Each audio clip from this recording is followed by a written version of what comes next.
अस्सलाम वालेकुम की हाल चाल है वीरो। उम्मीद करदा सारे भरा ठीक होणगे। ते मैं अज तुहानू झोने के बारे दे विच दसांगा। अज झोने की लवाई हो रही आ ते नाले ये हाईब्रिड झोना ते असीं अज हाजी तारक साहब को मौजूद हाँ। ये झोना अज साडे इलाके दे विच पहला बंदा जिहड़ा इहने इब्तिदा शुरू करती बिस्मिल्लाह पढ़ती झोना लाउण ते अज इन्हां नाल गलबात करदे आ ते तुहानू नाले झोना दिखाण दे। भाई उधर दिखा जरा झोना लग रहा, लेबर लगी हुई आ, झोना ला रही है। तो सारे जरा देखो सारे जरा मस्तियां कर रहे हैं, झोना ला रहे नाल। ते हुण असीं हाजी तारक साहब नाल गल करांगे। अस्सलाम वालेकुम हाजी साहब। वालेकुम सलाम। हाजी साहब की हाल चाल जी? ठीक जी। उच्ची बोलना जरा, बंदे वाली आवाज़ कट। ठीक ठीक जी। ते होर हाजी साहब तुसीं किहड़ा बीऽ ला रहे जे? ये तफज़ वाला दा 413। तहफ़्फ़ुज़ वालियां दा 413। हाँ जी। ये हाईब्रिड जे? हाँ जी। तो माशाल्लाह तुसीं ये शुरू कर दिता। हाँ जी, आज पहला दिन है आगाज़। हाँ जी। ते किन्ने किले ला रहे जे माशाल्लाह ये तुसीं? तकरीबन 8 एकड़ लगना टोटल। 8 एकड़। ते किन्ने मतलब किन्ने महीनों की फसल है तुहाडी? ये तकरीबन 3 महीने के लगभग चला जाता है। 3 महीनों के लगभग। तो इस तो बाद तुसीं झोना ही बीजना? नहीं नहीं, इस तो बाद आलू आउंदे, गेतरे आलू। सही अगेतरे आलू। हाँ जी।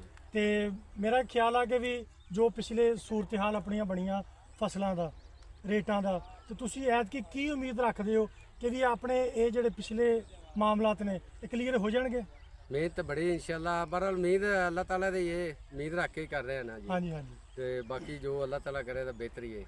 बिल्कुल जी। माशाल्लाह तुसीं ये काम शुरू कर दिता झोने वाला। असीं तुहानूं ये हुण दिखा रहे झोना लग्या, इहदी हारवैसटिंग भी दिखावांगे, ये तुहानूं सारा कुछ दिखावांगे। ते होर सुणाओ मक्की दी की सूरत हाल है तुहाडी?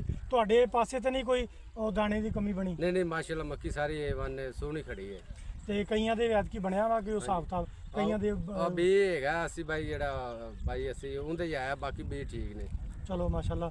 ते लो जनाब असीं तुहानूं ये मजीद रिपोर्ट दिंदे रहांगे, दिखांदे रहांगे पिंड दा माहौल ते सारी सूरत हाल। बाकी आ तैयार आ दिखाना जरा, बाकी सारी फिर इन्हां दी फसल तैयार आ।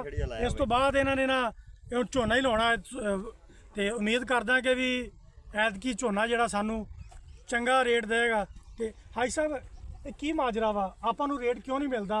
आपां जदों कहते ना कि भी रेट हुण 32-3300 सीगा मक्की का, हुण इस टाइम 2800 ते आ गया। ये की तुहानूं नहीं लगदा कि भी ਇਹਦਾ रेट एक होना चाहिए वा?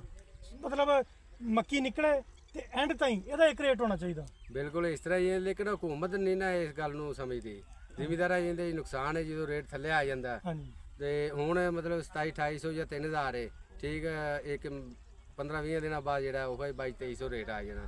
ਇਹਦੇ ਜ਼ਿਮੀਦਾਰਾਂ ਦਾ ਨੁਕਸਾਨ ਹੈ, ਸਾਰਾ हुकूमत ਤੇ ਡਿਪੈਂਡ करता है जी। देखो जी